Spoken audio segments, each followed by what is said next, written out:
morning, sir. Good morning, everyone. This is Group 2 tackling the topic biotechnology and gene-edited crops. So, okay, what is biotechnology?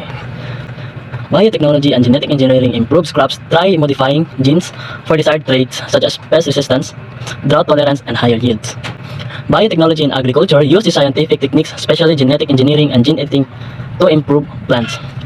Gene and edited crops are created by precisely changing plants' DNA to improve certain traits.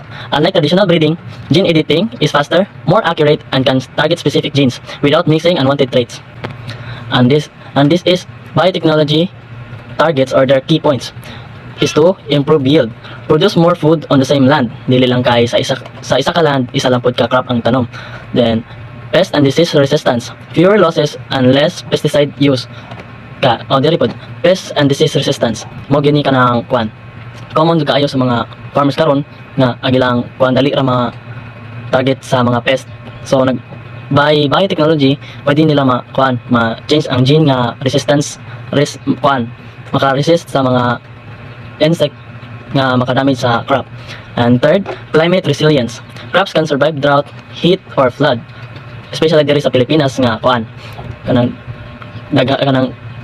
kasagaran si bagyo niya ug mag-kuan pod ug mag-init pod karami pong inita. Then enhanced nutrition. Crops can be made richer in vitamins and minerals. And lastly, faster development. New crops varieties are created more quickly and accurately. May adlaw rin sa tanan, may adlaw po ni mo sir. Ako lang ang second reporter o mao kaniyang report about definition and difference. One, biotechnology versus traditional breeding. Biotechnology is the use of biological system, living organisms, or their parts to develop or improve products such as crops, medicine, and food. So ang biotechnology mao kaniyang technology nga gigamitan og biological. So ang biotechnology di ay mao niyang paggamit og mga living organisms or kanilang mga parts para ma-develop o ma-improve ang ilang products sa crops, sa medicine o sa mga food. And then traditional breeding is a natural process of crossing two plants or animals to combine their traits. It relies on selecting parents and waiting for desirable traits to appear in the offspring. So ang traditional breeding mo niyang panday murag silbi natural meeting, like example buta nato sa kanang mga mananap or sa mga hayop nga ang duha ka ang bai nga buta nato sa baboy, ang baboy nga bai og laki nga baboy kay meet sila mo nay mga traditional breeding ana. Din sa plants food mo ra pud na siya. Unya ang difference nila sa biotechnology, paspas siya og more precise niya specific genes pod niya. Ang traditional breeding kuha ni siya kanang muratag 50-50 without trial and error siya niya.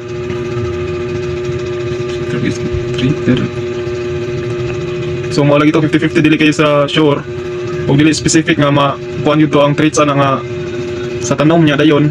Kining genetic modification versus gene editing. Genetic modification or GMO is changing an organism's DNA by adding genes from another organism, often from a different species, to create a new trait. So mo din yung genetic modification day yung silbi mo nag-add siya o kanang lain nga genes para isagol sa genes ko datong original o one siya ng para ma-create siya og new trait niya dayon sa gene editing. Gene editing is a technique that modifies an organism's own DNA without adding foreign genes.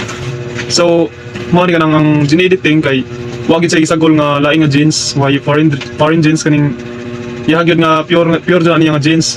Yeah, tools like CRISPR or CRISPR can edit, remove, or change specific genes. So kana dayong CRISPR or sa pagbasa na CRISPR ba na mo din ay superpower nga tools dahil nga gigamit sa para dali ra sila maka-edit sa genes sa kuan sa usa ka organism.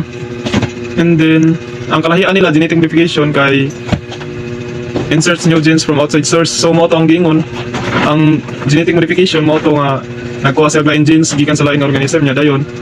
Ang gene editing igora niya gi-adjust ang iyang kaugalingon nga genes, wala na siya magamit sa lain nga genes para maka-create siya nutrients. O maura to ang report nya musunod na po nako ang uban ako mga kauban nga reporter. Thank you. Good morning, sir. Good morning, everyone. So this is my report. It's all about common biotech techniques. When we say common biotech techniques, is muna siya ang mga biotechnology na ginagamitan o different methods or techniques to change other genes of living things for human purposes. With the goal of making these organisms is kitang tanan mga tao is pwede na siya mapakinabangan.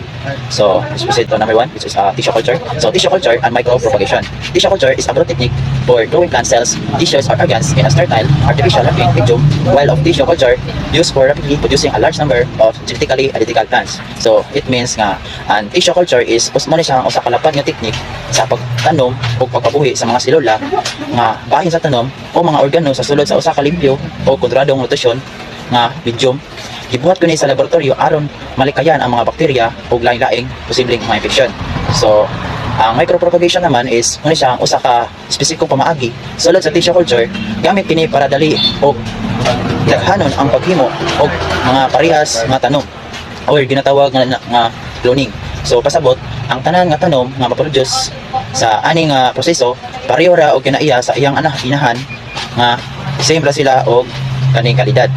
Then pananglitan og adunay usa ka saging nga ginatawag nga lakatan is magana siya nga kuan gamit ang micropropagation is pwede ka makaproduce og large number ana.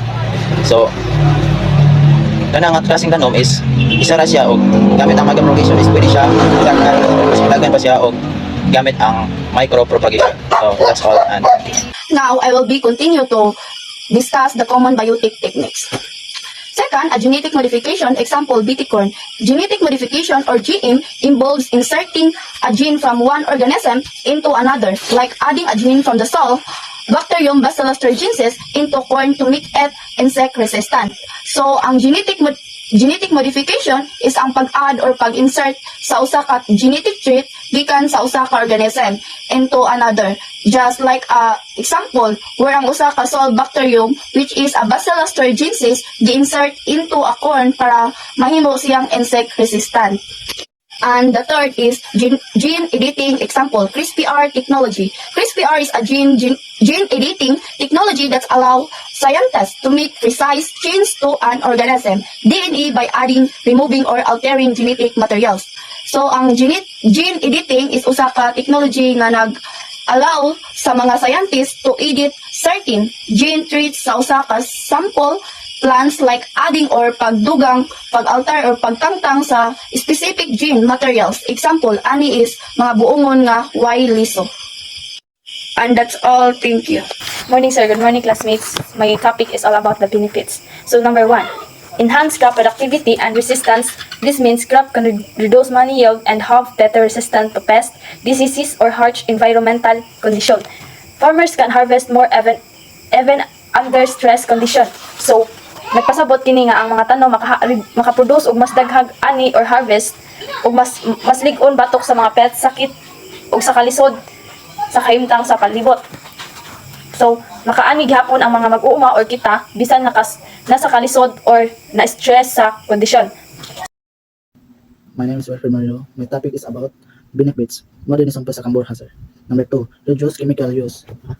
Because the crops are more resistant, don't need to spray as many pesticides or chemical. This reduces cost and makes farming more eco-friendly. Number 3, better nutrition. A and Z. Golden rice. Some improved crops are designed to contain more nutrition. Golden rice, example, golden rice which has more vitamin E. Vitamin E is important foods and exits and overall health to golden rice help reduce vitamin E deficiency, especially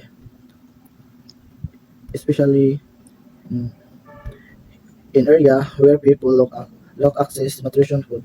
That's all. Good day, sir, classmates. So, I am the second to the last reporter of Group 2. And my topic is the ethical, environmental, and health concerns.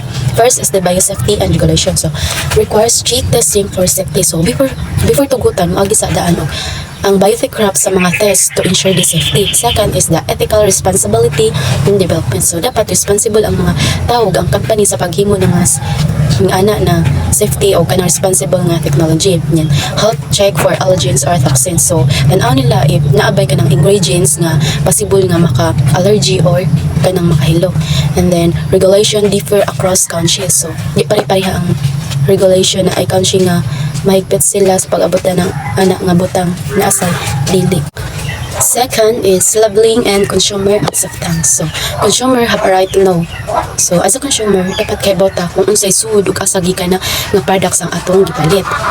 Transparency build trust. So, if ang information is malinaw og level, so mas mo trust ang mga tao ana ang product. Then, public concerns about long-term effects. So, daghan gapon nagduda kung naabay negative effect ng gene-edited o biotech crops sa health or environment sa kanang mga next generation. Yeah. Acceptance improve with clear information. So, kapag explain nilag tarong, mas kanang nagiging bukas ang mga consumer na i-accept ang product. Labeling supports informed decision making. So, sa correct nga information, mas kaya sa mga consumer nga mupili ng kanang depende sa ilang kanang nagustuhan o pagsalig ng product. Good day everyone, I am Rosemary Salua and I am the last reporter of Group 2. So, nasa topic ako i-report about biotech crops in the Philippines and ang part na naanikay, biotech corn, golden rice, eggplant trials, and role of daily biotech program office and NCT or National Committee or Biosafety of the Philippines. So first is wheat corn. Wheat corn is genetically engineered corn has been commercially grown since 2003, with planted area significantly increasing over the years. Ang wheat corn kaya may isindi usab gamit ang genetic engineering para dili siya ibadaon sa mga pest or peste like corn borer. Bisugdan niya siya og tanom commercially since 2003. O misa ka gyud ang area nga gitamnan every year tungod kay mas taas ang ani o mas gamay ang gastos sa pesticides. So next is golden rice. So biofortified rice variety enriched with vitamin A, which is beta-carotene, approved for commercial propagation in 2021. ADMs combat vitamin A deficiency. So ang golden rice kay isa ka kasi sa bugas nga gi-biofortify o gi-usog araw na yung beta-carotene ang source sa vitamin A. Gi-approve siya para sa commercial propagation pagka 2021 and it aims to combat vitamin A deficiency. So next is BT eggplant. A genetically engineered eggplant resistant to the destructive fruit and sugar pest inducing approved for commercial propagation and 2022. So ang BT eggplant kay kasi sa talong na genetically engineered para dili siya atakiyon sa fruit and sugar disease or pest o sa pest na makadaot sa tanong, i-approve niya siya para commercial propagation sa 2022. Tungod ani, mas simple ang tanong, mas taas ang ani, o mas gamay ang insecticide nga gamiton. Next is Department of Agriculture DA Biotech Program Office. So this program is instrumental in the development and promotion of biotech crops, collaborating on research and development with both public and private sectors. The office is involved in studies on the economic benefits of biotech crops like income gains for farmers. So ang DA Biotech Program Office mo ang opisina nga nag-develop o nag-promote sa biotech crops sa Philippines. Nagtrabaho sila kawan ng public and private sectors para sa research o development at sila sa pag-study sa mga benefits sa biotech crops sama-sama sa taas na income para sa mga mag-uuma or farmers. Next is National Committee on Biosafety of the Philippines or NCBP, established by Executive Order Number 430. The NCBP is the primary body for biosafety regulations in the Philippines. So ang NCBP kay established by Executive Number 430 and it is the primary body sa biosafety regulation sa Pilipinas. So next is it sets guidelines and standards for risk assessment related to genetic engineering experiments and the release of genetically modified organisms or GMOs. So ang NCBP ay isang himo og mga guidelines o standards para sa risk assessment sa genetic engineering o sa pag-release sa GMOs. Next is it assesses potential environmental, socio-economic, and ethical hazards. So, ilang gitanaw ang possible effects sa environmental ug ang kaayuhan ng madaot sa atong economy ug ang moral o ethical issue nga mahimong results paggamit sa biotech o GMOs. Next is, it coordinates the implementation of policies across different government agencies.